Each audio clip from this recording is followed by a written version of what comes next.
আসসালামু আলাইকুম। গতকাল একটা স্ট্যাটাস দিছিলাম। স্ট্যাটাসটা হলো মানে জুমার নামাজে মসজিদে আগে যাওয়া নিয়ে।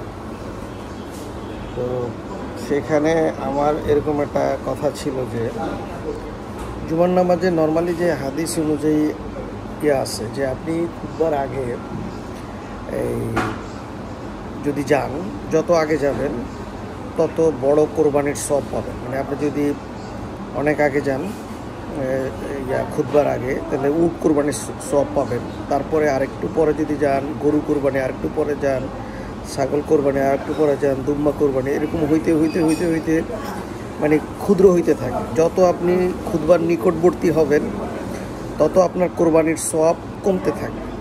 একদম যখন ওই যে খুতবা শুরু হয় বা সানি যেই আজানটা হয়, ওই সানি আজানটা মানে অনেকে ছোট আজান বলে, খুতবার আজান বলে, অনেকে ছোট আজান, খুতবার আজান বা সানি আজান যেটাই হোক এটা বলে, ওই আজানটা হোক বা খুতবা শুরু হোক তখনই এই কোরবানির মাত্রাটা মানে স্টপ হয়ে যায়। এটা আমি সেই তবলিগের মেহনতের কারণে যে যা জানছি আর কি, তো আমার ওটা খেয়াল থাকে। কিন্তু এই গত এক দশক ধরে এই বিষয়টা মানে হয়ে গেছে যে আস্তে আস্তে মানে নিরুৎসাহিত হয়েছে। একটা পর্যায়ের পর একটা ফাঁকিবাজি মন তো আছেই, তারপরও মানে নিরুৎসাহিত হয়েছে কয়েকটা কারণে।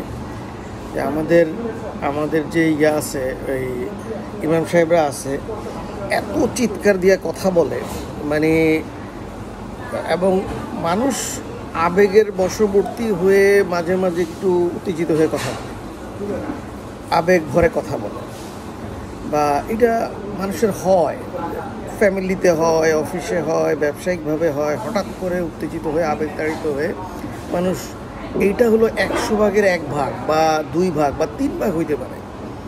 মানে আমি কথাবার্তার মানে 1 to 5% হতে পারে যে আমি অনেক আবেগতাড়িত হয়ে গেছি। আমি সেই সময় গানের সুরে কথা বলতে পারি।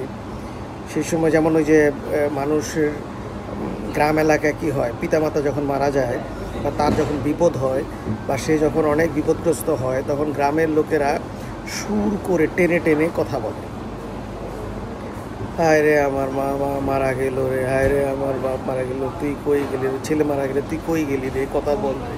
এই যে টানায় টানায় কথা বলে, সে এই যে আবেগতাড়িত হয়ে কথা বলা, টেনে টেনে কথা বলা, এইটা মানুষের জীবনে কত পার্সেন্ট? খুব বেশি হইলে 1 to 5, ম্যাক্সিমাম 5%, বাকি 95% মানুষ তো স্বাভাবিকভাবে কথা বলে। এখন আমি শুরুতেই যদি সবসময় টপ গিয়ারে কথা বলি, সর্বোচ্চ আবেগ দিয়ে কথা বলি, টেনে টেনে কথা বলি, গানের সুরে কথা বলি, পুরাটাই কেমন হবে? মানে জিনিসটা কীরকম হবে? তো আমাদের ইমাম সাহেবরা তো এখন মানে এক সময় নাকি সুরে এবং গানের টোনে, ওই যে মানুষের গ্রাম এলাকায় যেমন ছেলে পুত্র মারা গেলে গ্রামের মূর্খ মহিলারা যেভাবে টেনে টেনে কথা বলে, আমাদের ওয়াজিনদের ভিতরে যারা ব্যবসায়িক কমার্শিয়াল ওয়াজিন, তারা 100% মানে 99% এরকম টেনে টেনে কথা বলে। সেখান থেকে একটু কমে এখন তারা বিভিন্নভাবে অভিনয় শিখছে। তো অভিনয়ের ভিতরে হঠাৎ উত্তেজিত হয়ে যায়, হঠাৎ স্লো ডাউন হয়ে যায়। আমার পাশের মসজিদে এক ইমাম সাহেব আসছে, তো আমি একটা হিসাব করলাম, প্রতি 1.5 থেকে 2 মিনিট অন্তর সে হঠাৎ করে একটা চিৎকার দিয়ে ওঠে। স্বাভাবিক কথা, একটা প্রশ্ন, বলেন ভাই এটা কি আমাদের ঠিক কিনা? এইভাবে উত্তেজিত হয়ে যায়, মানে ফট করে সে 1 বা 2 স্কেল থেকে দাম করে 10 স্কেলে চলে যায়। কিন্তু মানে এটা কি হঠাৎ পজ দিয়ে, এখন আর তারা অনেকে টেনে টেনে কথা বলে না, কিন্তু যাত্রার সুরে কথা বলে। যাত্রার যে টোন, আবেগটা, যেটাকে ওভার অ্যাক্টিং বলি আমরা, ওভার অ্যাক্টিং মানে আবেগের ওভার অ্যাক্টিং, এইভাবে কথা বলে। এবং আপনি 100 জন ওয়াজিনের ভিতরে, ইমাম সাহেবদের বয়ানের ভিতরে এখন আপনি যদি এটা ক্যালকুলেশন করেন, 95 জনই পাবেন ধর্মের মূল টপিকস নিয়ে কথা বলেন, যেখানে পরহেজগারের সংজ্ঞা কি আসছে? পরহেজগারের সংজ্ঞা আসছে আপনি কতটুকু পাপ পরহেজ করবেন বা নিজেকে পৃথক রাখবেন, তার উপরে আপনি পরহেজগারি। আপনি কি পরিমাণ আমল করতেছেন, কি পরিমাণ ইবাদত করতেছেন, কি পরিমাণ জিকির করতেছেন, কি পরিমাণ রোজা রাখতেছেন, কি পরিমাণ তাহাজ্জুদ নামাজ পড়তেছেন, কি পরিমাণ আপনি কোরআন তেলাওয়াত করতেছেন, এটার উপরে পরহেজগারি ডিপেন্ড করে না। আপনি কি সুন্নতি লেবাসে আছেন, দাড়ি আছে, পাগড়ি আছে, এটার উপরে পরহেজগারি নির্ভর করে না। আপনি কত মসজিদে যান আর কত দান সৎকা করেন, এইটার উপরেও আপনার যে পরহেজগারি নির্ভর করে না। পরহেজগারি নির্ভর করে আপনি কি পরিমাণ পাপ থেকে মুক্ত হয়েছেন। আপনি যেই মাত্রার পাপ থেকে মুক্ত হবেন, আপনি সেই মাত্রার পরহেজগার। কোরআনের কথা। তো এই যে হারাম কাজ, সুদ, ঘুষ, হারাম, রাহাজানি, মাস্তানি, মানে এই টপিক্সের উপরে মসজিদের ইমামরা 1% কথাও বলে, মাঝে মাঝে খুব টাচ করে যায়, স্পর্শ করে যায়। বাকি ওনাদের ওয়াজের থাকে আইয়ামে বীজের রোজা, নফল রোজা, নফল এবাদত, শবে বরাতের সময় শবে বরাতের এবাদত, শবে কদরের এবাদত। আপনার এই যে এগুলোকে অনেক বেশি হাইলাইটেড করতে থাকে।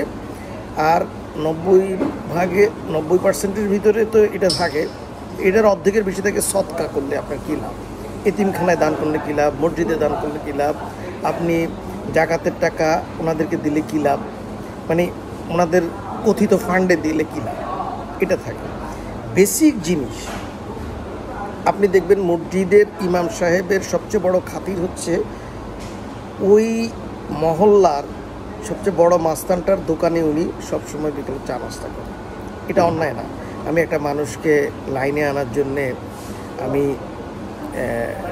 তার সাথে খাতির করতে পারি, কিন্তু ওনাদের উদ্দেশ্য এটা থাকে না, কন্ট্রোলটা। উনি এলাকার যেই মাস্তান বা লিডারটা যেই দলের থাকে, যদি আওয়ামী লীগ থাকে তাহলে উনি বয়ানে বঙ্গবন্ধু কথা বলেন, উনি বঙ্গবন্ধুর জয় বাংলা মানে বঙ্গবন্ধুর কথা উনি বলতে থাকেন। আবার ওই লিডারটা যখন বিএনপি ক্ষমতা থাকে উনি জিয়ার কথা বলতে থাকেন বয়ানের ভিতরে, মানে এই দিকে কথা বলতে থাকেন। জামাত বায়াসড হইলে সেভাবে। আরেকটা জিনিস ওনারা করেন যে ওনাদের সবচেয়ে বড় টপিকস হচ্ছে ইহুদি নাসারাদের ষড়যন্ত্র। এটা হচ্ছে অনেক বড় টপিকস, এবং ওনাদের এইটাই, ওনার মসজিদের পাশের ছোট যে অন্যায়গুলো হচ্ছে, মাস্তানি, রাহাজানি, চাঁদাবাজি, এটা নিয়ে ওনারা জেহাদ ঘোষণা করেন না।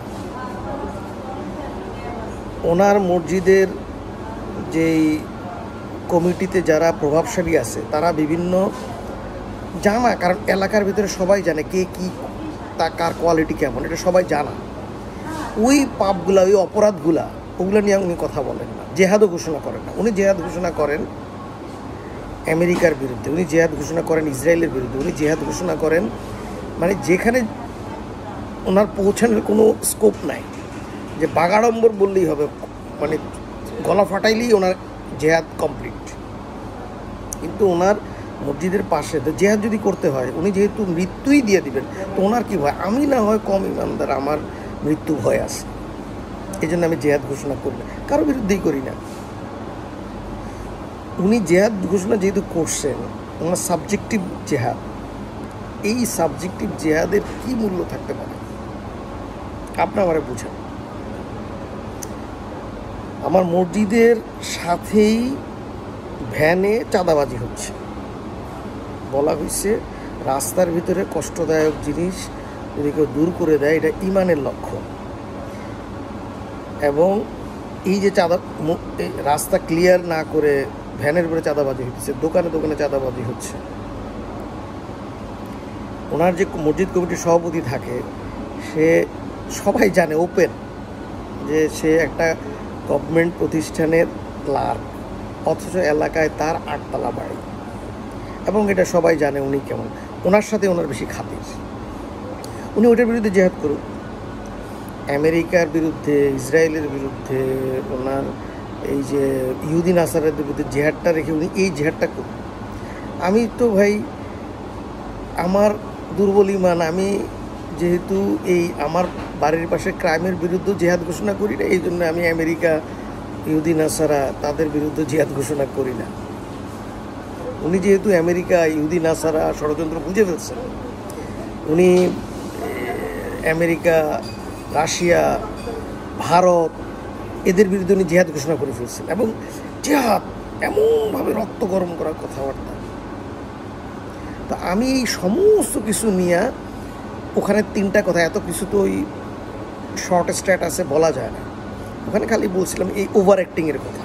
এই টোটালটাকে ওভার অ্যাক্টিং বলি আমি। তো এই জন্যে ওই যে সওয়াবের কথা বলছিলাম, যে আপনি খুতবার যত আগে যাবেন তত বেশি সওয়াব পাবেন, তো এই জিনিসটা গত 1 দশক ধরে আমার মরে গেছে, আমার ইচ্ছাটাই ডেড হয়ে গেছে। ওনার বাগাড়ম্বর কথাবার্তা, ওনাদের ফলস জেহাদের ডাক, ওনাদের ওভার অ্যাক্টিং। এখন কথা হইল, আপনি এইটার বিরুদ্ধে কি করতেছেন? আমি যদি আজকে অপছন্দ হয়, কোম্পানির মালিকের সাথে আমার অপছন্দ হয়, আমি কোম্পানি লিভ করতে পারি। আমি সরকারি চাকরি যদি করি, আমি সেখানে ইস্তফা দিতে পারি। আমি যদি কোনো মাস্তানের সাথে কোনো পলিটিক্যাল লিডার আমার অপছন্দ হয়, সেখান থেকে সরে আসতে পারি। কিন্তু আমি তো ওই যে মিম্বরে বসে ওয়ান ওয়ে স্পিচ ডেলিভারি কিছু করতে পারি না। করছিলাম যখন বয়স আমার এরকম 30-35 ছিল, তো দেখলাম যে এটাতে অনেক নেগেটিভ ইম্প্যাক্ট হয়, মানুষ এটাকে মানে সেপারেটলি দেখে এবং এটাকে বিশৃঙ্খলা হিসেবে দেখতেছে। তো আমি তো মসজিদ ত্যাগ করতে পারি না। মসজিদ যদি আমি জিদের বশবর্তী হয়ে মসজিদ ত্যাগ করে আরেকটা মসজিদ বানাই, সেটাও ফিতনা, সেটাও গুনাহ, এবং ওইরকম মসজিদ তৈরি করতে শরীয়ত আপনাকে স্বাধীনতা দেয় না। এটাও খারাপ, ওটাও ফিতনা, ওটাও মানে ভালো না। আপনি জিদের বশবর্তী মসজিদ চেঞ্জ করা, নতুন মসজিদ বানানো, যেটা ম্যাক্সিমাম হয়, এটাও খারাপ। যার কারণে আমার তো কোনো উপায় নাই। এই কারণে আমি করি কি, জাস্ট খুববার আগে যাই। তো এইটা হচ্ছে মানে বিষয়। এখন মানে এইটা নিয়ে স্ট্যাটাসটা দিছিলাম, তো কেউ খারাপ। আর আমার এমনি রিচ কমে গেছে গত 1 বছরে বিভিন্ন ক্যারিকেচারে। আমি একটা ক্ষুদে মানুষ, খুব বেশি হলে 50 থেকে 100-150 রিয়্যাক্ট আসতো, এখন সেটাও বন্ধ হয়ে গেছে। মানে ওইটার উপরেও নানা ধরনের রিপোর্ট আসছে। আবার কেউ হুমকি দিয়েছিল, ডিঅ্যাক্টিভেটও করতে হয়েছে। এই জন্য আমার ফেসবুকে এখন 10, 12, 13, 15, 20-এর বেশি রিয়্যাক্টও হয় না। তবু নিজের টাইম পাসের জন্যে নিজের কথাগুলা কোনো এক জায়গায় তো লিপিবদ্ধ করতে হবে, এই জন্যে বলি আর কি। মানে আমি কোনো ফ্যাক্টরি না, তারপরেও জাস্ট কথাগুলো নোট থাকুক, মনে আসছে, মানে পরে ভুলে যাবো, এই জন্যই আমি স্ট্যাটাসগুলো দিই। মানে আমার তো অত প্রচারও নাই। আমার এই যে আমি ভিডিওটা করতেছি, হয়তো কী হবে, 100 ভিউ হবে, এটাতে তো কোনো মানে কিছু হবে না, ইম্প্যাক্ট পড়বে না। তবুও আমি আমার এই কথাটা, মনের যেই অবস্থাটা, এটা রেকর্ড হয়ে থাকে, এটাই। Nothing serious. ভালো থাকেন সবাই।